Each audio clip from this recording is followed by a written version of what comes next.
Hey friends, it's Jamie from Home Ec Express, and in today's video we are going to talk about one of my most favorite drinks that I have to start every single morning with. Might as well just be its own food group because I even bake and cook with it.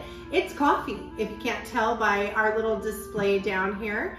And so before we get going into the wonderful things we can do with coffee, let's learn a little bit why it's actually really good for us. So I do want to preface though that you want to be using coffee that is minimally processed, free of chemicals as best as you absolutely can, and of course a high quality coffee bean. And if you have a tendency to put low quality dairy products and highly processed sugars in your coffee beverages, it pretty much negates all of those health benefits. So something to think about and maybe transition into a little bit more whole type of things to add into your coffee drinks. So let's get to why coffee is so good for us. First, obviously, coffee can improve your energy level as it is absorbed into your bloodstream directly. When it hits your brain, it blocks the inhibitory neurotransmitter adenosine. And when this happens, other neurotransmitters like norepinephrine and dopamine increase, which leads to enhanced firing of neurons in your brain. So that's why you might get a little pep in your step. Many controlled studies have shown that coffee improves various aspects of brain function, including memory, mood, vigilance, energy levels, reaction times, and general mental functions. And also for some people, like my precious daughter, it actually helps prevent or take care of migraines. Now, for some people, it could trigger migraines, but in her case, it actually helps prevent migraines. Caffeine is the natural substance found in coffee that is proven to aid in fat burning. Several studies have shown that caffeine can boost your metabolic rate 3 to 11%, and other studies indicate burning increase in obese people at about 10% increase and 29% in already lean people. Many nutrients are found in the actual coffee bean make their way into your brewed coffee, including vitamin B2, which is riboflavin, vitamin B5, manganese, magnesium, potassium, and vitamin B3, which is niacin. Coffee drinkers also show a significant reduced risk for type 2 diabetes. But again, remember the sugar thing that we talked about, okay?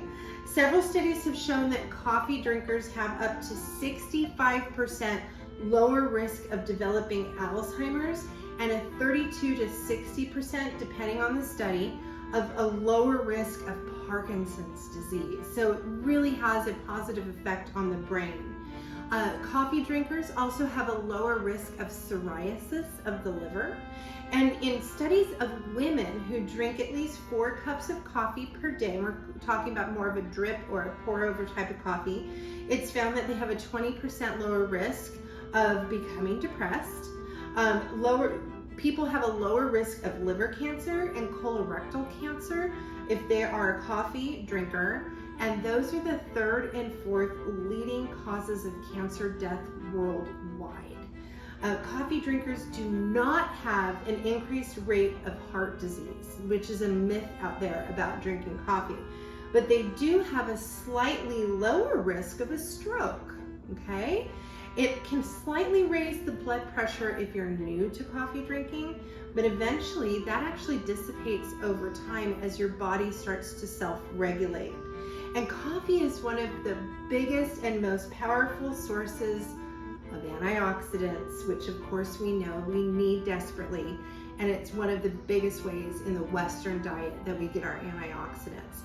So those are some of the very important reasons why coffee is great to incorporate in your diet, with of course that little preface of poor quality as well as bad dairy or highly processed sugars.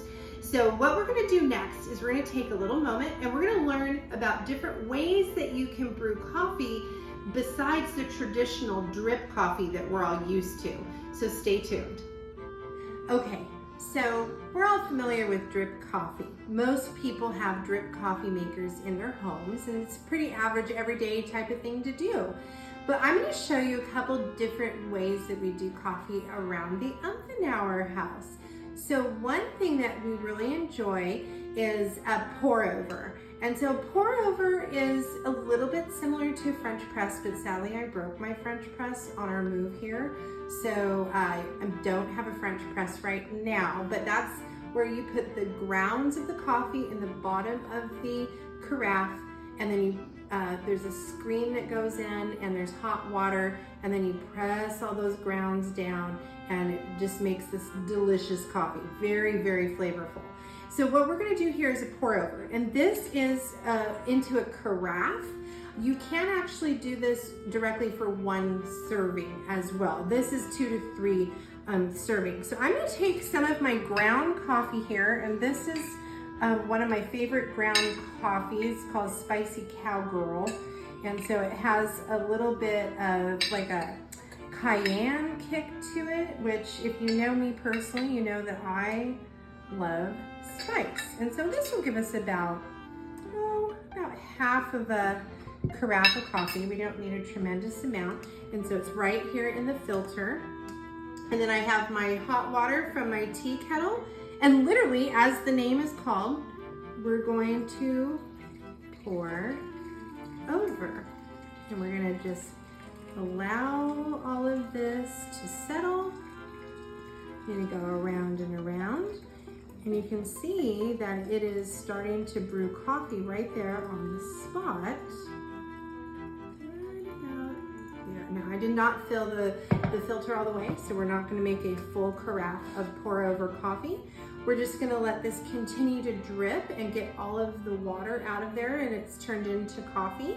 And that's it, it'll be ready to enjoy. The filter comes out. We have a little plug for the top to make it easy to pour, but this is a method in which you can really enjoy the true taste of your coffee and maybe add a little cream or raw sugar. So let's take a little moment. We're gonna move over to, yes, the espresso maker, and we're gonna teach you how to make a latte, which is the best way to live, so stay tuned. Hey friends, so now we're back. This is kind of my coffee bar area here. And I do have a Keurig. I personally like it in the afternoons if I just want a little pick-me-up, but I'm a little bit snobby about my Keurig coffee. And so a lot of the times I actually have my own refillable pod here. I do have some brands of Keurig pods that I actually like, because I want a really full-bodied flavor. And I actually tend to get a really good flavor when I use my own little reusable pod there. So I do have some syrups here, and today we're gonna make a vanilla latte at my espresso machine. This baby is worth every single penny. Except it's broken right there. Oh, the little, that little knob. It's also very, very old, but it still works. But we're gonna make a vanilla latte. So I'm gonna put my vanilla syrup right here in the bottom, and this is a high quality vanilla syrup. Actually, years ago, when you, Miss Elizabeth, you were a little tiny one, I believe, went on a tour of the factory that makes the syrups and just how high quality everything is there. Oh, it was a lot of fun. I learned so much. So I put my syrup in the bottom, and so I have a stainless steel frothing pitcher here. Now here's the key, you guys. When you fill up your pitcher, you don't fill it past halfway, because when we froth the milk, we're actually expanding all of the molecules in the milk and adding air and with the steam, and it expands the volume of the milk. So if you fill it too much, you will have an overflowing mess. Okay, so I have a fully automatic espresso maker. That means that it automatically measures, grinds the beans, it dumps it into a little compost tray inside the machine, and it does the frothing as well. So first, I like to do my frothing. So I'm gonna have my frothing wand here, and because I'm a lazy girl, I sometimes will rest my frothing pitcher on this little Dematisse mug here, just so I can be hands-free for a moment. And one of the ways to know that your milk is getting hot is you'll see the condensation from the cold milk start to disappear. And we're going to just watch our milk for a moment and then give it a little action. Now, there's so many different espresso makers on the market now. You want to find one that's going to work for you. There's some where they're only partially automatic, where you have to grind your beans yourself and then tamp them into the little piece that with the pressure that pulls the espresso down. But you want to find where it works for your budget. So now we're going to give this more air. And I also start feeling the bottom of the pitcher to see what temperature it's getting at. When you're new to making the frothed milk for espresso, you might want to use an Insta-Read thermometer. You want to get your milk around 135 degrees. But you'll be able to actually know that it's hot enough just by the temperature at the bottom of the frothy pitcher. That's why the stainless steel works really, really good. Now you can see, Elizabeth, you can get a close-up, we've pretty much doubled the volume of the milk in there. Okay, so it's gonna be a rich, beautiful froth in there. Okay, so we're gonna turn that off. And I'm gonna have it do like a double shot, but I have a bigger Demetis here, so here we go. While this is pulling down our espresso, it's also very important to note that you do want to clean your frothing wand after every use so you don't have bacteria build up in there. And so afterwards I'll clean this and I actually pull down the pressure again and let that help me clean using the steam. And here it comes. Let me get a spoon.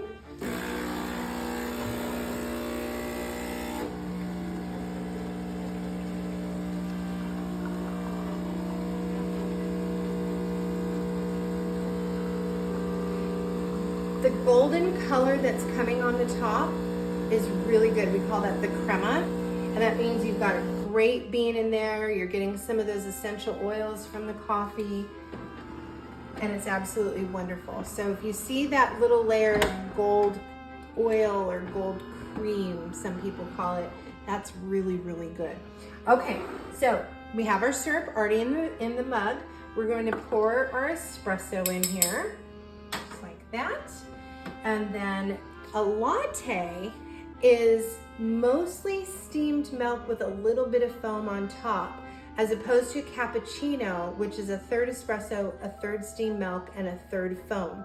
So most of us are familiar more with drinking a latte. Now we're just gonna go ahead and pour milk first on top of the espresso. And this is a really large mug, so I'm not gonna fill it all the way. But then I can spoon some of my foam onto the top. Is the dog snoring? This is the joy. Exposed.